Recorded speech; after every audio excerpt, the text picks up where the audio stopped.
Fala pessoal, beleza? Tranquilo? Bom, estamos conseguindo aqui então fazer a correção dessa prova do concurso que aconteceu lá na cidade de Maricá, no estado do Rio de Janeiro.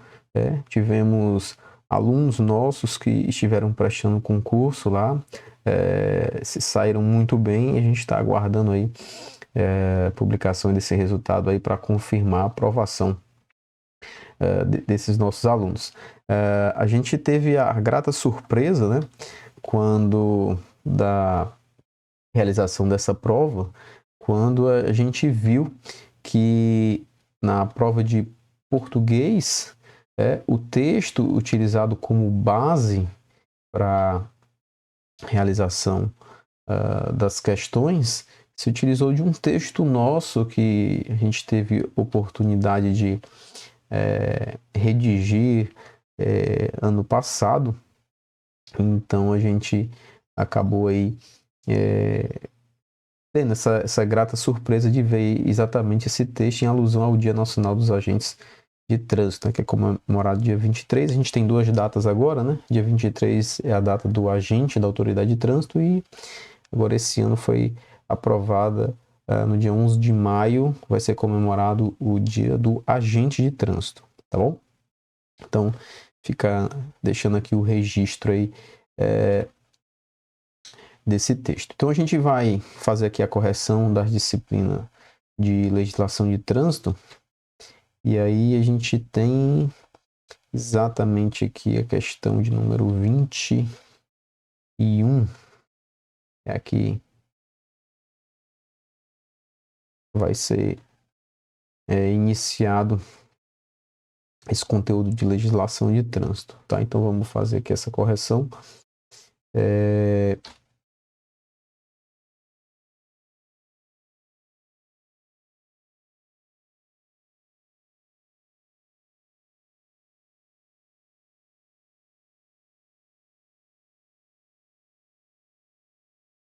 Vamos lá, questão de número 21.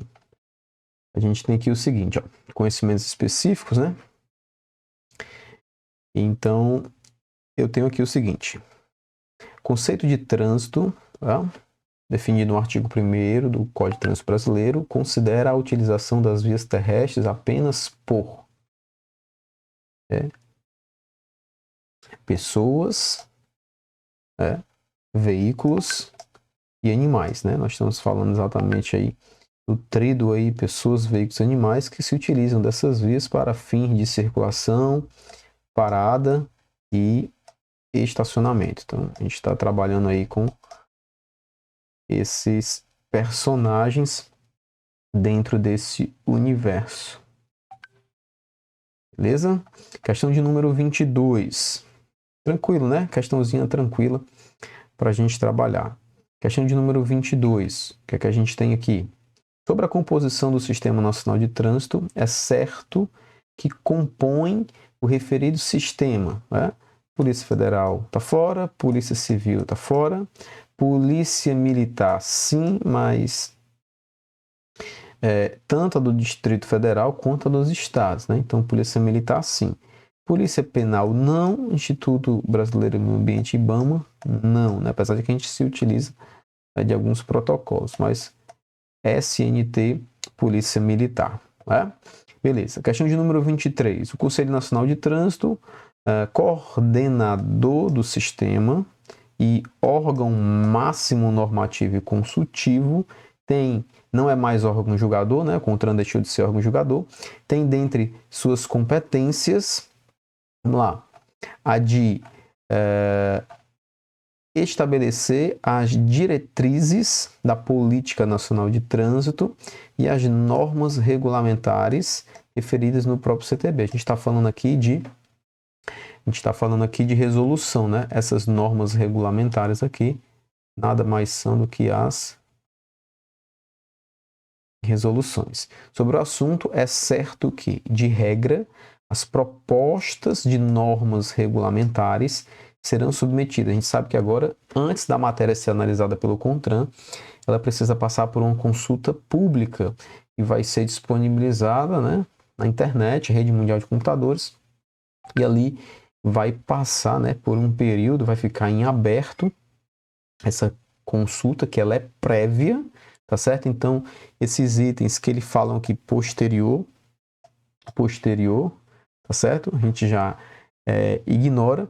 Essa matéria ela vai passar por um período mínimo aí de 30 dias, tá? Por um período mínimo aí de 30 dias antes do exame da matéria pelo CONTRAN, né? Pela própria Câmara Temática, tá bom? Então a gente vai marcar aí o gabarito da 30, a gente vai marcar exatamente a letra A, beleza?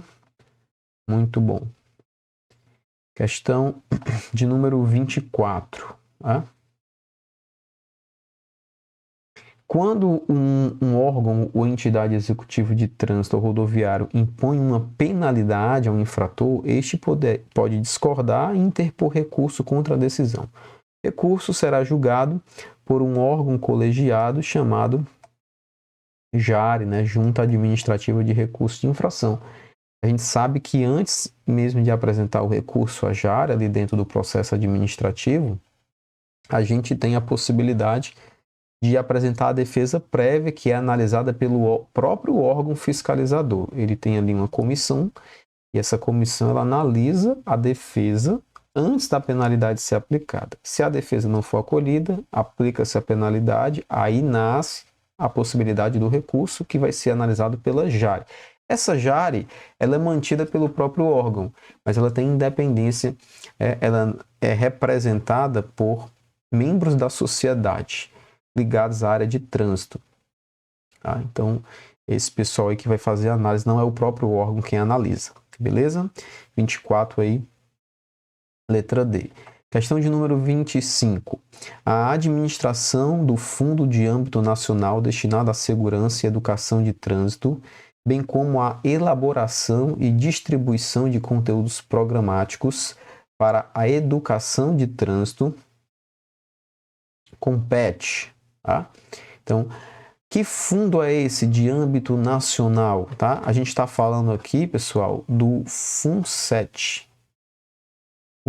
O FUNSET, ele tem depositado em sua conta 5% de todas as multas de trânsito. Então, quando um infrator ele paga uma multa de trânsito, o órgão de trânsito, quando ele recolhe esse valor, 5% ele tem que depositar nesse fundo nacional que é destinado à segurança e educação, que é o FUNSET. Tá? Então, o FUNSET ele tem verbas para serem utilizadas por qualquer órgão de trânsito que apresente projetos, tá?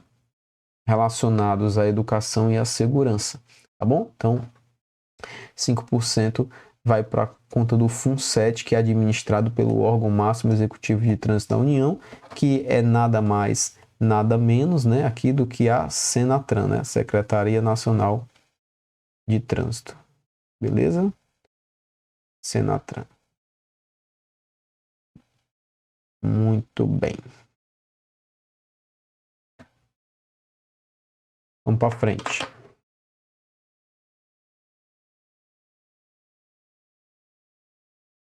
Questão de número 26. De acordo com o Código de Trânsito Brasileiro, nenhuma obra ou evento que possa perturbar ou interromper a livre circulação de veículos e pedestres ou colocar em risco sua segurança será iniciada sem permissão prévia do órgão ou entidade de trânsito com circunscrição sobre a via. Ainda segundo o CTB, compete aos órgãos e entidades executivas de trânsito dos municípios, no âmbito de sua circunscrição, fiscalizar o cumprimento dessa norma. Tá? Então, eu tenho aplicando as penalidades, obviamente, e arrecadando as multas nele previstas. Aqui são infração de trânsito que não se comete com veículo, né? A exemplo do artigo 95. E eu não vou autuar um veículo, não tem uma placa, mas vai ser a responsabilidade vai recair sobre uma pessoa física ou jurídica. A gente tem uma fiscalização que ela é conhecida como a fiscalização SUV, fiscalização sem utilização de veículo, tá? Então, nesse caso, aplicam-se as penalidades e recolhem-se, né, arrecada-se as multas previstas, tá bom? o órgão ou entidade executiva de trânsito, ele não julga recurso, tá? Quem julga recurso é a Jari, tá certo? Não seria o caso de perícia administrativa. E os outros itens aqui destoam completamente do enunciado, dando preferência à circulação, efetuando levantamento dos sinistros, né? Não tem necessariamente a ver com sinistro, tá bom? Eu posso ter a prática dessas condutas sem estar relacionada a um contexto de sinistro, tá bom? Questão de número 27. Os veículos destinados a socorro de incêndio e salvamento, os de polícia, os de fiscalização e operação de trânsito e as ambulâncias, quando em serviço de urgência, de policiamento ostensivo ou de preservação da ordem pública, gozam de prioridade no trânsito, bem como livre circulação, estacionamento e parada, tá bom? Então, os veículos de emergência, que são esses listados aí na questão, eles têm prioridade de trânsito. Claro que para ter essa prioridade e a livre circulação, eles devem se utilizar dos dispositivos, né? Que é a luz intermitente e a sirene. Agora, nós também temos um outro dispositivo no código, que foi incluído pela última lei que alterou o CTB, dizendo que os veículos de emergência, eles não cometem infração de trânsito, tá? Infrações essas de circulação, estacionamento e parada. Não cometem, tá bom? Muito bem, então o gabarito aí da 27 fica por conta da letra C. Questão de número 28. O capacete de segurança aí item obrigatório a ser utilizado pelo condutor, tá? Motocicleta e ciclomotor, né? Aqui não, aqui não, aqui não, aqui não.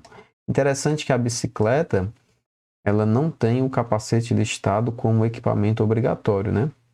Lá no artigo 105, o que é equipamento obrigatório da bicicleta, né? Retrovisor, campainha e sinalização noturna. Tá bom? Beleza, então 28, marcamos letra D. Questão de número 29, vamos subir aqui.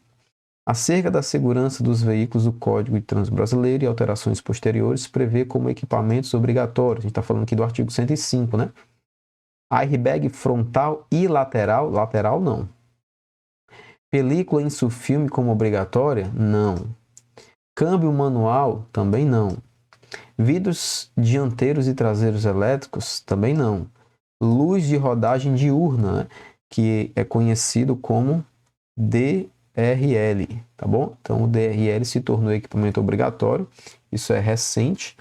Todo veículo novo, fabricado, já sai de fábrica com DRL, que é um farol que marca posição, né? Para que os outros possam lhe ver. Então 29, letra E. Questão número 30. Quanto à sinalização de trânsito, é correto afirmar que a gente está falando aqui do artigo 89, né? A hierarquia da sinalização, tá bom?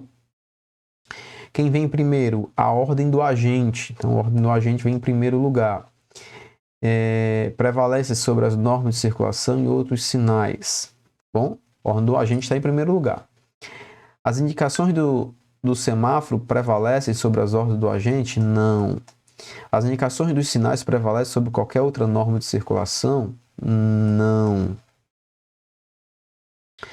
Nas vias ou trechos de via em obra, não há necessidade de sinalização específica. Tem sim, sempre que tiver obra, tem que ter sinalização. Os sinais sonoros são proibidos? Negativo, né? Nós temos sinais sonoros previstos expressamente. Então, questão de número 30, a gente vai marcar a letra B. Quando a ordem do agente, ela prevalece sobre as normas de circulação e qualquer outro sinal. Tem o primeiro lugar a ordem do agente, depois indicação do semáforo, depois os sinais e por último as normas de circulação. Beleza? Questão de número 31. Configura infração de trânsito estacionar o veículo na contramão. É infração estacionar na contramão? É infração sim. Nos viadutos, pontos e túneis? É sim. Onde houver placa, proibido parar. Tá? Então veja só. A contramão, ela é infração de estacionamento, mas tem aquela característica de não ter remoção, mas ela não deixa de ser infração por isso, tá? Então está correto o que se afirma. Olha só, aqui ele fala onde é a placa proibido parar. Nós não temos uma placa com esse nome, tá? Existe a placa de proibido estacionar, existe a placa de proibido parar e estacionar. Não existe placa só de proibido parar. A R6C, ela proíbe a parada e o estacionamento, proíbe os dois, tá? Então, se tem proibição de parada, vai ter proibição de estacionamento automaticamente. Não existe proibição só de parada, tá certo? Aí ele está perguntando, mas é errado dizer que existe uma placa de proibido parar? Essa placa, ela proíbe os dois, né? Ela proíbe a parada e proíbe o estacionamento. Ele não está dizendo que o nome da placa é essa. Ele está dizendo que onde houver placa, abre aspas, proibido parar. Essa questão ela está um tanto quanto incompleta, né? O item, né? Eu não tenho uma placa com esse nome. Não existe uma placa com esse nome. Tá? Aí ele está perguntando aqui, vamos lá. Está correto apenas o item? Só o item 1 que está correto? Não. O 2 está correto também. E o 3 está meio certo, né? Mas aí dizer que apenas o 1, aí é que eu vou por exclusão, ó. Apenas o 1, não. Apenas o 1, não. Apenas o 2? Apenas o 2, não. Apenas o 3? Apenas o 3, não, porque o 1 e o 2 eu tenho certeza absoluta. Apenas o 1 e o 2. Aí fica entre a D e a E. Apenas entre o 2 e o 3. Se eu digo que é só 2 e 3, eu estou dizendo que o 1 não está certo. E o 1 dá certo, né?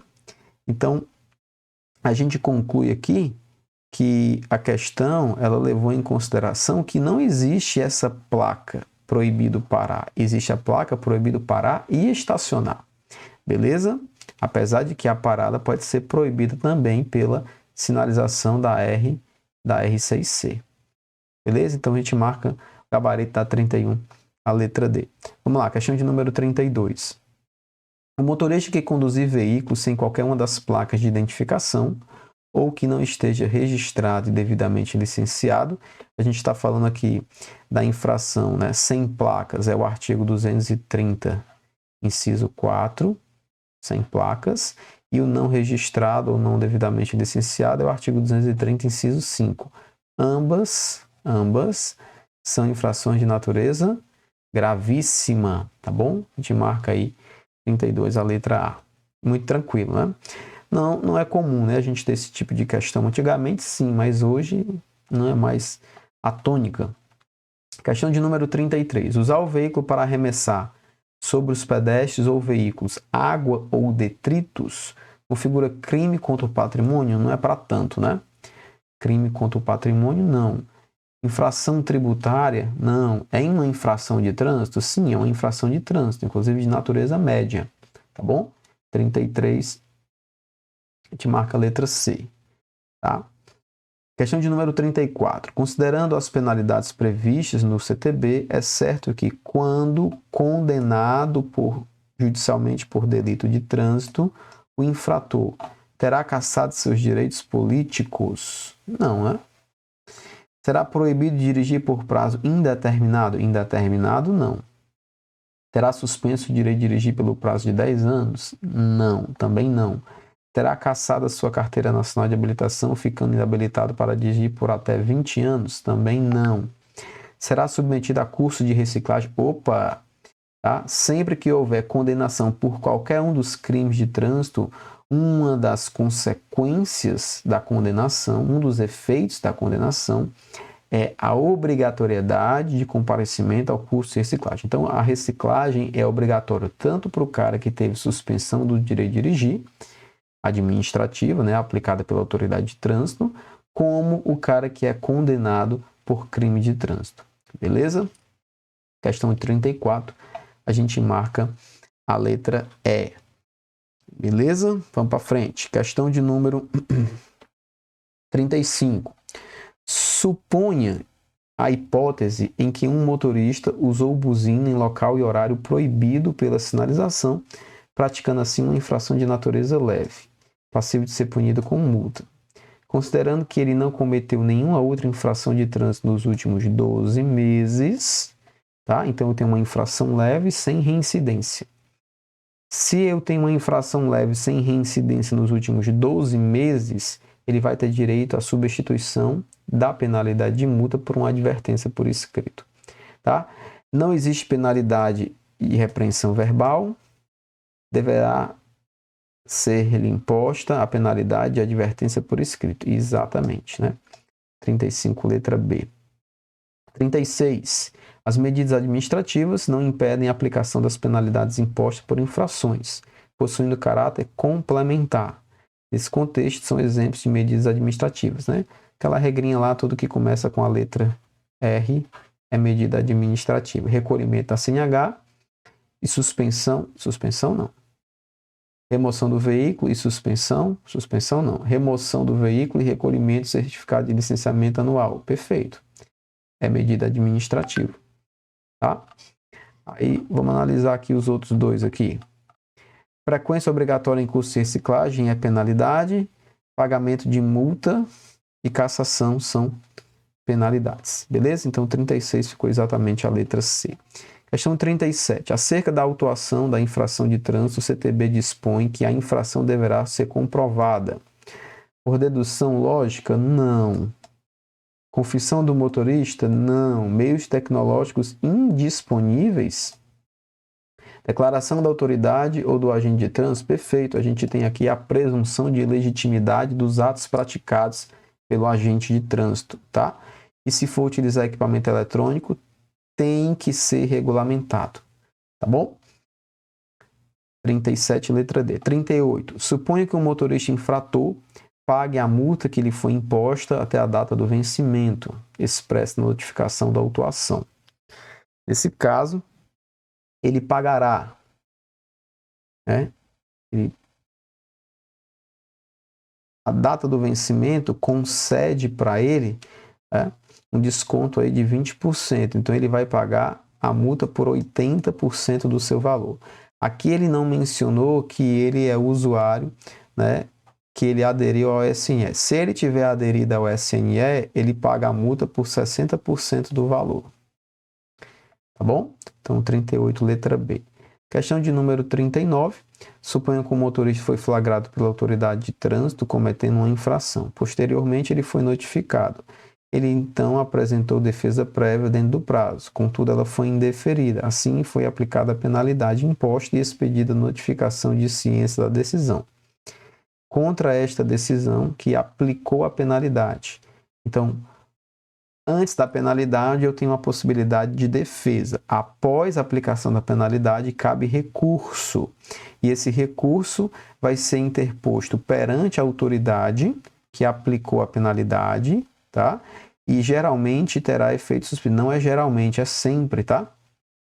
O efeito suspensivo, ele nasce junto com o protocolo do recurso. Cabe recurso que será interposto perante a autoridade que imputou a penalidade e terá efeito terminativo? Não, terá efeito suspensivo. O efeito suspensivo impede a cobrança, né, enquanto não for decidido a análise do recurso. Cabe recurso, qual será julgado por colegiado especial. O colegiado especial é para órgão federal. Aqui está falando que foi órgão municipal, então não é colegiado especial, tá?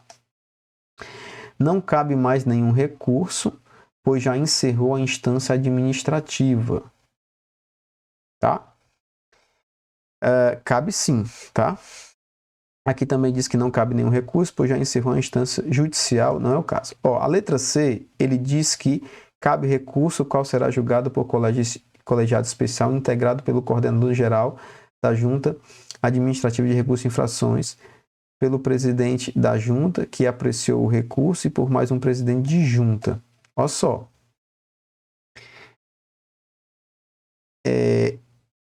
Não seria coordenador geral, tá? Porque o colegiado especial, ele é cabível quando nós temos um órgão federal para analisar em segunda instância. A gente está falando de órgão municipal. No caso da penalidade aplicada pelo órgão municipal, a gente vai ter, em primeira instância, a JARE e, em segunda instância, o CETRAN, tá? Para órgão federal, PRF, DENIT, não tem CETRAN, tem colegiado especial. Então, essa questão, esse item está errado. E a gente analisando aqui, nós não temos nenhum item correto. De novo, cabe recurso, qual será interposto perante a autoridade, até aqui está certo. Eu apresento o recurso que vai ser analisado pela JARE, mas eu apresento o recurso lá no órgão de trânsito, na autoridade que aplicou a penalidade. E a autoridade de trânsito é quem remete para a JARE. E aí ele fala que e geralmente terá efeito suspensivo. Não é geralmente, é sempre terá o efeito suspensivo, tá? Qual é só a condição? Que seja apresentado dentro do prazo. O recurso tem que ser tempestivo, tá bom? Mas ele fala e geralmente, não, em regra tem efeito suspensivo. Essa questão aqui, ela tá passível de ser anulada, tá bom? Vamos para a questão de número 40, né? Eu acredito que é a última. Deixa eu ver se acho que tem mais uma depois da 40. Suponha que um motorista habilitado cometeu o crime de lesão corporal culposa na direção de veículo automotor após atropelar um pedestre, deixando com ferimentos leves. Considere que o motorista socorreu a vítima e praticou o crime em cima da faixa de pedestre. Olha só, em cima da faixa. Nesse caso, ele responde pelo crime com a pena diminuída? Olha, se o crime de lesão corporal ele é cometido em cima da faixa, a gente vai ter aqui uma causa aumentativa de pena, tá certo? Causa aumentativa de pena sobre faixa de pedestre. Então, a pena vai ser diminuída? Não. Na verdade, eu vou ter uma pena aumentada. A letra C diz que responde pelo crime com a pena normal, sem aumento ou diminuição. Não é o caso. Por quê? Porque quando o crime ele é cometido sobre faixa de pedestre, eu tenho uma causa aumentativa de pena que a gente chama de majorante, né? Isso daqui é uma majorante. Ela vai majorar o quanto? Não responderá por crime porque já foi penalizado com multa. Negativo, né? A responsabilidade administrativa ela pode muito bem ser acumulada com a responsabilidade criminal e isso não configura bis e idem. Tá bom? Questão de número 41. Né? A 41 ainda fala aqui, ó. As repartições de trânsito conservarão os documentos relativos à habilitação de condutores, ao registro e ao licenciamento de veículos e aos autos de infração de trânsito. Somente em arquivo e-mail digital, somente em arquivo em formato físico, até quando for de interesse da administração, por no mínimo 10 anos, por no mínimo 5 anos. Então aqui a gente tem nessa 41 a regra que está disposta lá no artigo 325, tá? Artigo 325. E a regra diz que devem ser mantidos por um prazo mínimo aí de 5 anos, beleza? Questão 42, ainda aqui sobre, acho que é a última questão, porque aqui já vai entrar no Estatuto dos Funcionários.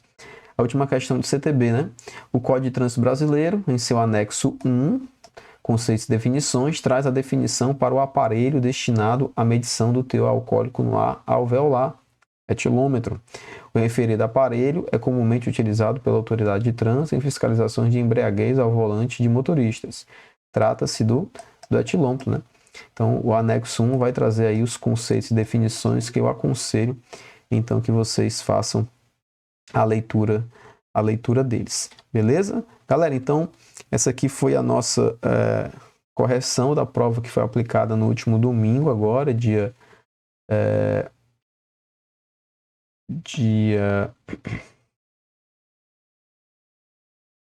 22, né? 22 de outubro, né? Lá na cidade de Maricá. E a gente então aproveita aí para fazer revisão de conteúdos, ver aí como é que as bancas estão trabalhando as normas, beleza? Então, satisfação, espero aí estar contribuindo aí para o aprendizado de vocês. Um forte abraço e aí até uma próxima prova aí que a gente vai corrigir, tá bom? Valeu, um abraço, até mais.